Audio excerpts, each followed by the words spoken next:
Students class grade 8-9 आज हम शुरू करें बायो का जो चैप्टर नंबर 8 है न्यूट्रिशन, और ये हमारा सेक्शन 3 है लाइफ प्रोसेसेस। तो इसका जो चैप्टर है चैप्टर नंबर 8 है न्यूट्रिशन, हम इसको शुरू करेंगे। इसके मेजर कॉन्सेप्ट्स क्या हैं कि mineral nutrition in plants, nutrition in humans, major components of food क्या है, effect of water and dietary fibers क्या है, balance diet, problems related to nutrition क्या है, डाइजेशन इन ह्यूमन, और उसमें दीगर टॉपिक्स पढ़ेंगे human elementary, canal, role of liver and disorders of gut.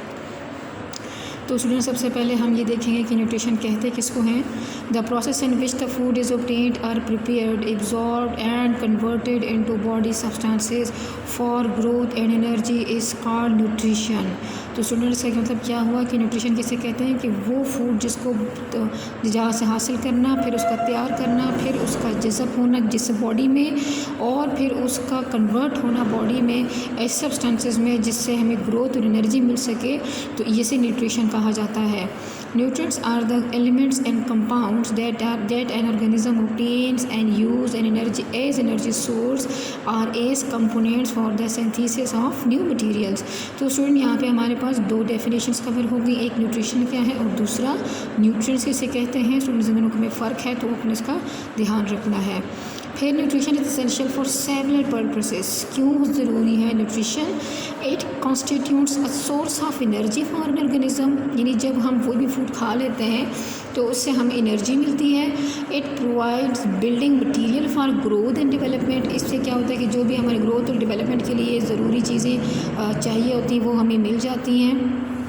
It regulates various body functions. We know that the autotrophic organism, some bacteria, autotrophic students वो organisms होते हैं जो अपनी फूड को खुद प्रिपेयर करते हैं with the help of sunlight.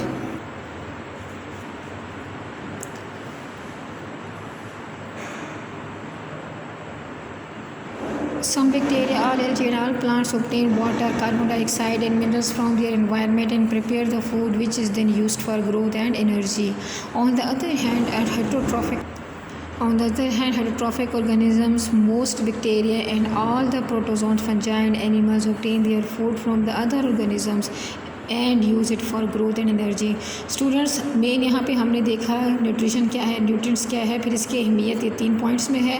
फिर यहाँ पे हम डिफरेंस देख रहे हैं कि ऑटोट्रॉफिक ऑर्गेनिज्म का क्या मोड ऑफ न्यूट्रिशन है और जो हेटरोट्रॉफिक है। तो मेन हमने फिर ये देखना है कि ऑटोट्रॉफिक ऑर्गेनिजम्स किस तरह अपनी फूड को जो है ना प्रिपेयर करते हैं और फिर बनाते हैं, और हेटरोट्रॉफिक क्या है। हेटरोट्रॉफिक वो ऑर्गेनिजम्स होते हैं जो कि अपनी फूड को खुद प्रिपेयर नहीं कर सकते, उन्हें किसी दूसरे ऑर्गेनिज्म मेनली जो प्लांट मटेरियल है यानी अपने फूड को वहाँ से हासिल करना होता है। वो खुद सनलाइट को जिस तरह से ऑटोट्रॉफिक ऑर्गेनिज्म में प्रिपेयर करते हैं ये नहीं कर सकते। Obtain their food from other organisms, जिसमें प्लांट भी आ सकते हैं, and use it for growth and energy. Mineral nutrition in plants. तो plants have the most efficient mechanism for autotrophic mode of nutrition. Student हम पीछे चैप्टर में देख चुके हैं कि फोटोसिंथेसिस था और रेस्पिरेशन का अमल है, तो कैसे प्लांट्स अपनी एनर्जी को खुद तैयार करते हैं, यानी फूड तैयार करते हैं, और उस एनर्जी भी किस तरह से हासिल करते हैं। तो हम पिछले चैप्टर में बहुत अच्छे से इसको स्टडी कर चुके हैं। We know that the plants get water and carbon dioxide from their environment and use sunlight to convert these simple substances into complex organic molecules which make their food. Plant get carbon, hydrogen and oxygen from carbon dioxide and water। यानी ये जो 3 elements हैं ये कहाँ से हासिल करते हैं प्लांट्स? कार्बन डाइऑक्साइड और वाटर से। In addition to this elements plant also require mineral elements for various activities and structures. The elements which are required by the plants in larger quantities are called macronutrients. These are 9 in number. Similarly, the minerals elements which are required in lower quantities are called micronutrients. These are 8 in number. Students जो macro elements हैं वो 9 हैं, और जो micro elements है, और micro का मतलब होता है छोटा, तो इसकी तादाद भी 8 है, और ये हमें कम तादाद में हमारी बॉडी को चाहिए।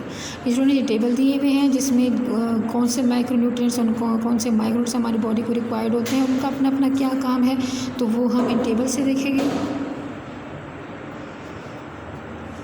If any one of these is not supplied, plants display abnormalities of growth and do not reproduce normally. Student यहाँ पे अगर हम पूरा टेबल देखेंगे तो कार्बन है जो कि हमारे पास आ रहा है मैक्रोन्यूट्रिएंट में। तो carbon from the backbone of many plant biomolecule. जो बैकबोन का क्या मतलब है कि जो शुगर की जो शुगर फॉस्फेट ग्रुप और जो बेस कनेक्ट होती है तो ये उसकी बैकबोन इसको बैकबोन कहा जाता है, यानी डीएनए के साइड बाय साइड जो बनती है। Hydrogen necessary for building biomolecules. Biomolecule जितने भी बड़े बड़े हैं तो बड़े हैं या छोटे हैं उसमें हाइड्रोजन का होना बहुत ज़रूरी है।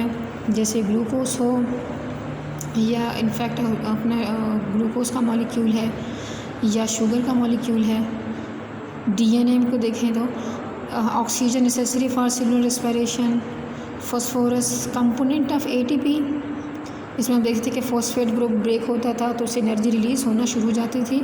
न्यूक्लिक एसिड में डीएनए और आरएनए दोनों आते हैं। एंड कोएंजाइम्स जैसे कि हमने पिछले चैप्टर में पढ़े थे, एक FATA और दूसरा NADH। Necessary for seed germination, photosynthesis, protein formation ETC। आगे potassium regulate the opening and closing of stoma, जो ओपनिंग होती है उसके लोअर एपिडर्मिस में लीफ के। Reduces water loss from the leaves. Nitrogen component of protein, hormones, chlorophyll, vitamins and enzymes. Sulphur component of protein, vitamins and enzymes. Calcium activates enzymes, is a structure component of cell wall, influences well water movement in the cell. Student आपको पता है calcium का काम होता है strength देना, मजबूती देना, तो ये सेल वॉल का भी एक बुनियादी कंपोनेंट है। Magnesium component of chlorophyll activates many enzymes, ये भी एक्टिवेशन का काम करता है। Iron necessary for photosynthesis. ये माइक्रोन्यूट्रिएंट्स में से स्टूडेंट अब आ रहे हैं कि नेसेसरी फॉर फोटोसिंथेसिस के लिए बहुत इंपॉर्टेंट है। Activate many enzymes.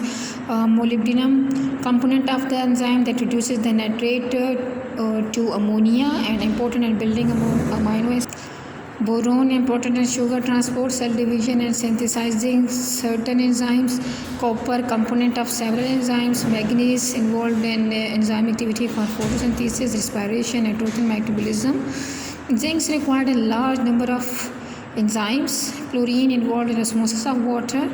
Nickel required in a nitrogen metabolism. यहाँ से हम देखते हैं कि बहुत सारे हमारे पास जो एलिमेंट्स हैं उसका जो ज़्यादातर हमने नोट किया कि उसका रोल कहाँ पे है कि वो एंजाइम्स एक्टिवेशन में है।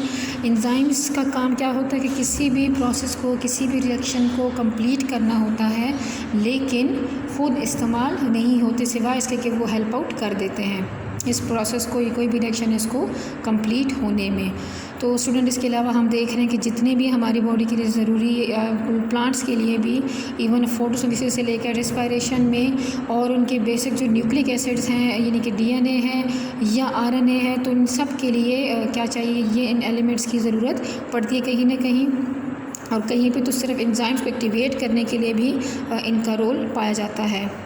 तो स्टूडेंट ये आपने मैक्रो और माइक्रोन्यूट्रिएंट्स के जो जितने भी यहाँ पे रोल दिए हुए हैं उसके, तो ये आपने याद करके रखने हैं इसको।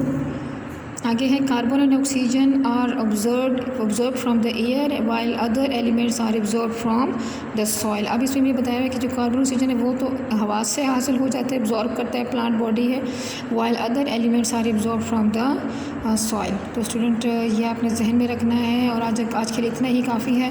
आप इस टॉपिक को बहुत अच्छे से याद रखिएगा और ख़ास तौर पर इस टेबल्स को भी आपने कोशिश ज़रूर करनी है। बाकी हमने स्टूडेंट्स पीछे भी पढ़ा हुआ था, आप यहाँ पे जो मेन हमारे पास डेफिनेशंस आई वो न्यूट्रिशन, न्यूट्रिएंट्स और इसकी इसेंशियल, क्यों इसेंशियल हैं, ऑटोट्रॉफिक ऑर्गेनिज्म और हेटेरोट्रॉफिक ऑर्गेनिजम्स क्या होते हैं, प्लांट्स का जो फूड मेकिंग प्रोसेस है या रिस्पिरेशन है वो हम पढ़ चुके हैं। बाकी एलिमेंट्स की अहमियत क्या है तो वो हम इस चैप्टर से शुरू कर रहे हैं। उम्मीद करती हूँ आपको समझ आ गया होगा और आपने इसको अच्छे से तैयार करना है। अल्लाह हाफिज़।